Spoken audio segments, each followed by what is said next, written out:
तो पिछले एपिसोड में देखा था कि जो हमारा बांगलिंग था ना, वो उस महिला के पास आ जाता है और अपना नाम बता देता है कि बांगलिंग आपको ग्रीट करता है। और भाई वो महिला भी कह देती है कि हाँ तुम्हारा नाम बांगलिंग है। अब इतने में यहाँ पर मतलब कि बांगलिंग और ये दोनों बात कर ही रहे थे, तभी एक बंदा आ जाता है और वो बांगलिंग के ऊपर हमला कर देता है। लेकिन इतने में ये महिला थी ना, इसकी भी यहाँ पर हस्बैंड आ जाती है और ये महिला चलती है तो एक बांगलिंग को टोकन दे देती है और अपना शिष्य बना लेती है। और बांगलिंग इसके बाद यहाँ से चला जाता है। और अब आगे अब सीन शिफ्ट होता है और हमें फिर इसी दुनिया के 4-5 क्लेनों को बताया जाता है, जो कि साथ में इस बीस्ट से मतलब कि इन टाइगरों से जो लाखों की ताकत में थे ना, इनसे लड़ने के लिए आ गए हैं। अब ये सारे के सारे सेक्टरों के जो पावरफुल लोग थे ना नानसिंग लेवल पर, वो चलते हैं तो अपनी शक्तियों को मिलाकर एक रिंग बनाते हैं, बोला जाए तो एक कवच बनाते हैं, ताकि इन अनलिमिटेड जो टाइगर है ना, इन्हें रोका जा सके। अब जो हाउ फैन वाले कंट्री के लोग है ना, मतलब कि फिलहाल के लिए हमारा बांगलिंग जहाँ पर है ना, जिस दुनिया में है ना, उसका नाम है हाउ फैन। तो भाई इस दुनिया में हो क्या रहा है कि जो हाउ फैन कंट्री है ना, इस पर धीरे धीरे इन शेरों का कब्जा हो रहा है। तो भाई यहाँ पर इंसान तो रह नहीं सकते, इसलिए अब जो हाउ फैंग वाले कंट्री वाले लोग है ना, ये किसी दूसरी कंट्री में जा रहे हैं। और जिस कंट्री में ये जा रहे हैं ना, उस कंट्री का नाम है जुआनबू कंट्री। अब भाई साहब जाहिर है कि भाई एक कंट्री के लोग दूसरी कंट्री में घुसेंगे तो युद्ध तो होगा ही। तो भाई जो जुआनबू कंट्री है ना, अब हमें वहाँ का सीन बताया जाता है, जहाँ के बॉर्डर पर बहुत सारे मतलब बहुत सारे बंदे हाउ फैन कंट्री वाले लोगों को देख रहे थे। अब जो हाउ फैन कंट्री वाले लोग चलते हैं, मतलब कि जिस कंट्री की साइड हमारा बांगलिंग है ना, उस साइड के लोग चलते हैं हाउ फैन वाले, तो वो जुआनबू कंट्री वाले के लोगों को मारने लगते हैं, बोला जाए तो हमला कर देते हैं जुआनबू कंट्री पर। अब इतने में हाउ फैन कंट्री के जो पावरफुल सेक्टर थे ना, उसके कुछ पावरफुल बंदे बोलते हैं अपने चेलों से कि जुआनबू कंट्री पर हमला करो। जो भी बंदा यहाँ पर मतलब कि अच्छा परफॉर्मेंस देगा ना, अच्छा करेगा, उसे एक ट्रेजर दिया जाएगा, जो कि नासिंग सोल लेवल का होगा, मतलब कि बहुत ही अच्छा ट्रेजर होगा। और इसके अलावा तुम यहाँ से जितने भी सामान लूटते हो ना, वो भी सब तुम्हारे हो जाएंगे। मतलब कि हाउ फैन कंट्री के जितने भी पावरफुल क्लैन थे ना, उन सारे क्लैनों के बंदों से अपने अपने क्लैन के पावरफुल बंदे कहते हैं, ठीक है। अब जब हाउ फैन कंट्री के सारे बंदे मतलब कि सारे क्लैन एक साथ लड़ने वाले थे ना, तो ये पावरफुल क्लैन चलते हैं ना, तो ये हाउ फैन कंट्री में जो बंदे हैं उन्हें अलग अलग टीमों में शामिल कर देते हैं। और इन्हीं टीमों में से हमारा बांगलिंग भी एक टीम में शामिल हो जाता है। और उस टीम 8वें नंबर की होती है और इस टीम में टोटल 30 बंदे होते हैं। हालांकि जिस ग्रुप में हमारा बांगलिंग मतलब कि जिस स्क्वाड में हमारा बांगलिंग शामिल हुआ था ना, उसमें ज्यादातर बंदों की पावर की कंडीशन 13वें 14वें और 15वें इसी लेवल पर थी। और कुछ लोग थे जो फाउंडेशन लेवल के प्रारंभिक लेवल पर थे, मतलब कि बांगलिंग की स्क्वाड में। अब बांगलिंग चलता है तो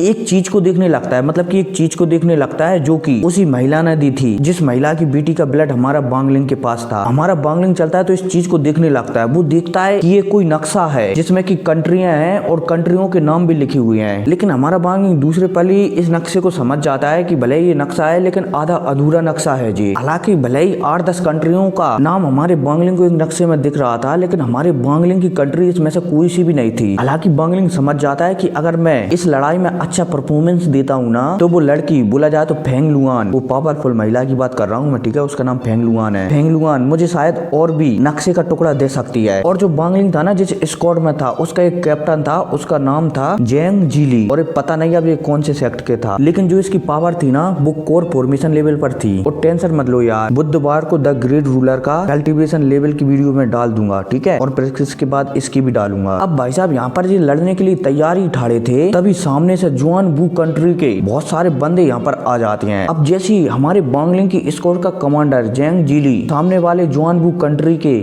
लोगों को देखता है ना, तो इसके माथे से पसीना आ जाता है, क्योंकि जो जुआनबू कंट्री से बंदे आए थे ना, वो फाउंडेशन लेवल पर थे। अब हमारा बांगलिंग जैसे ही इन बंदों को देखता है ना, तो वो समझ जाता है कि जितने ज्यादा वो बंदों को ठलाएगा ना, उतनी ज्यादा जल्दी उसे मैप का टुकड़ा मिलेगा। इसलिए अब बांगलिंग चलता है तो तुरंत अपनी शॉट को बाहर निकालकर उसमें जी रियल्म का ऑरा डालकर, बोला जाए तो अपनी लाल कलर की शक्तियों को डालकर इन बंदों की ओर भेज देता है। अब जैसे ही ये बंदों से हमारे बांगलिंग की शॉट टकराती है ना, तो ये बंदे पलक झपकते ही 6 की 6 बंदे मारे जाते हैं, मतलब कि 6 बंदे मारे जाते हैं। और भाई साहब जब जाओ जीली, बोला जाए तो हमारी बांगलिंग की स्क्वाड का कमांडर, ये दिखता है कि बांगलिंग ने पलक झपकते 6 बंदे मार दिए, तो वो एकदम अवाक हो जाता है, मतलब कि हैरान होकर देखने लगता है कि आखिरकार ये बंदा ऐसा कैसे कर सकता है। अब भाई साहब यहाँ पर लड़ाई छिड़ जाती है और हम फिर इतने में देखते हैं कि जो हमारा बांगलिंग है ना, वो महसूस करता है कि उसकी और जुआनबू कंट्री के मतलब कि उसकी स्क्वाड की और जुआनबू कंट्री के 100 से ज्यादा लोग आ रहे हैं। तो हमारा बांगलिंग चलता है तो तुरंत अपने कमांडर के पास जाकर ये बात बता देता है और वहीं कमांडर भी समझ जाता है। इसलिए अब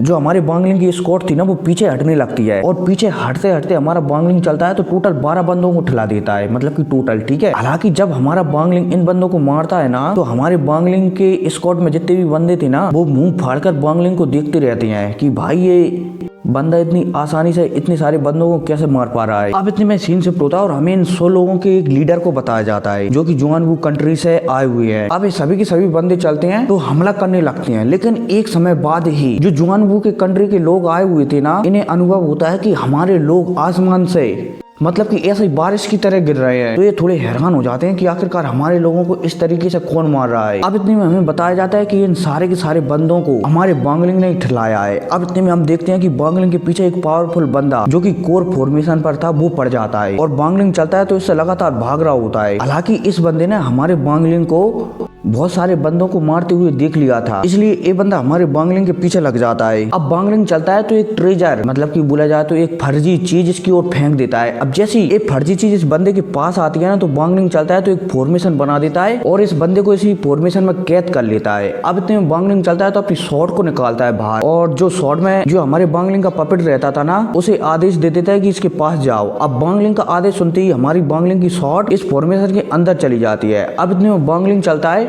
तो अपनी लाल कलर की ऊर्जा मतलब कि चीन रियल्म को बाहर निकालकर जो सामने हमारे बांगलिंग ने फॉर्मेशन में बंदा कैद किया था ना उसकी आत्मा के ऊपर अपने चीन रियल्म से हमला करने लगता है और साथ ही साथ बांगलिंग चलता है तो इस बंदे की आत्मा को मतलब कि इस बंदे की आत्मा में जितनी भी यादें थी ना वो सारी की सारी मिटा देता है और जो बांगलिंग का पपेट था ना इस बंदे की आत्मा को खा जाता है और इसके बाद बांगलिंग चलता है तो इस बंदे की मतलब कि कुछ था उसे भी अपने पास रख लेता है और अपनी मतलब कि इसकी बॉडी भी अपने पास रख लेता है। एक प्रकार से बोला जाए तो इस बंदे का यहीं पर काम खत्म कर देता है और बांगलिंग को इससे बहुत सारी चीजें प्राप्त हो जाती हैं, ठीक है। अब बांगलिंग को जब इस बंदे से शक्तियां प्राप्त होती है ना तो बांगलिंग को थोड़ी बहुत परेशानी आने लगती है, इसलिए बांगलिंग चलता है तो उसका मोती था ना उसके अंदर घुस जाता है बांगलिंग। अब घुसने के बाद बांगलिंग चलता है तो अभी हाल हमारे बांगलिंग ने जिस बंदे को ठिलाया है ना उसका कोड निकालकर उसकी शक्तियों को अपने अंदर बसाने लगता है। बोला जाए तो हमारे बांगलिंग के पास एक टेक्निक थी जिसकी सहायता से किसी की भी शक्तियों को अपने अंदर बसाया जा सकता था। तो बांगलिंग चलता है तो इसी टेक्निक की सहायता से इस बंदे की कोर के पावर को अपने अंदर 2 महीने के अंदर अंदर बसाने लगता है। अब 2 महीने गुजर जाते हैं और 2 महीने के बाद हमारा बांगलिंग इस कोर से बहुत सारी पावर लेकर कोर फॉर्मेशन के सबसे हाई लेवल पर पहुंच जाता है। अब बांगलिंग चलता है तो 2 महीने के बाद इस मोती से बाहर निकलता है और बाहर निकलते ही इसे मैसेज मिल जाता है कि जो फेंग लू है ना बोला जाए तो वो खूबसूरत लेडी जिसने हमारे बांगलिंग को एक नक्शा के दिया था,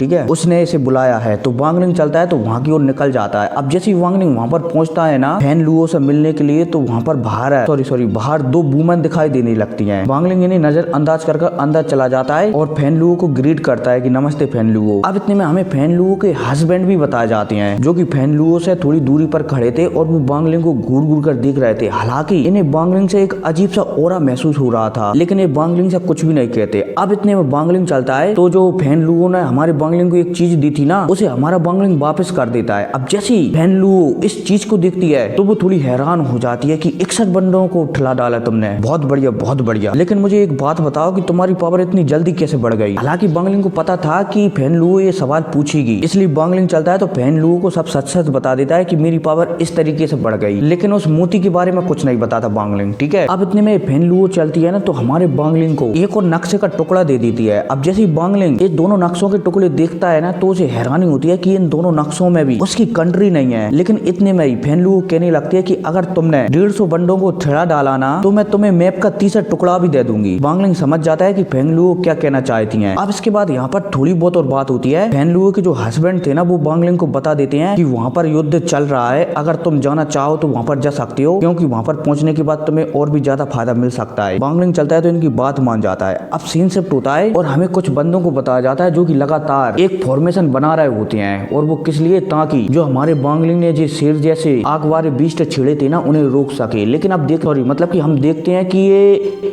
बंदे जो सील बना रहे हैं ना उनमें भी क्रैक आने लगे हैं। बोला जाए तो ये मैजिकल बीस्ट इस सील को भी धीरे धीरे तोड़ने लगे हैं। अब सीन शिफ्ट होता है दोबारा से हमें बांगलिंग को बताया जाता है जिसके पास अब 2 मैप के टुकड़े आ चुके हैं और बांगलिंग तेजी से उन्हीं 2 बंदों के पास पहुंचता है। मतलब कि 2 बंदों में से एक बंदे के पास पहुंचता है जिसका ब्लड एसेंस हमारे बांगलिंग ने लिया था। कहाँ? वो पोर्टल के अंदर। अब जैसे ही हमारा बांगलिंग इसमें से एक बंदे के पास पहुंचता है ना तो ये बंदा चलता है तो बांगलिंग को ग्रीट करने लगता है कि नमस्ते बांगलिंग। अब इसके बाद बांगलिंग चलता है तो इस बंदे से कहने लगता है कि अगर तुम मतलब कि नाम लेकर पुकारता है कि अगर तुम जोंग जियोंग को बुला जाए तो उसी लड़की जिसका सोल एसेंस मैंने तुम्हारे साथ लिया था ना, अगर तुम उसे यहाँ पर बुला लेते हो तो मैं तुम्हारा सोल एसेंस वापस लौटा दूंगा। ये सामने वाला बंदा भी हमारे बांगलिंग की बात समझ जाता है और मान जाता है और वो तुरंत जोंग जियोंग को, पता नहीं कैसे नाम है, मतलब कि उसी लड़की को बुला लेता है जिस लड़की का एसेंस वापस लेने के लिए उसकी मदर आई हुई थी। ठीक है, और फिर क्या इसी के साथ ये एपिसोड खत्म हो जाता है। और हाँ, कल द ग्रेट रूलर का लेवल वाला वीडियो आ जाएगा 8 बजे। अगर आप उसे देखना चाहते हो ना तो देख सकते हो सुबह 8 बजे। ठीक है, तो टेक केयर, बाय।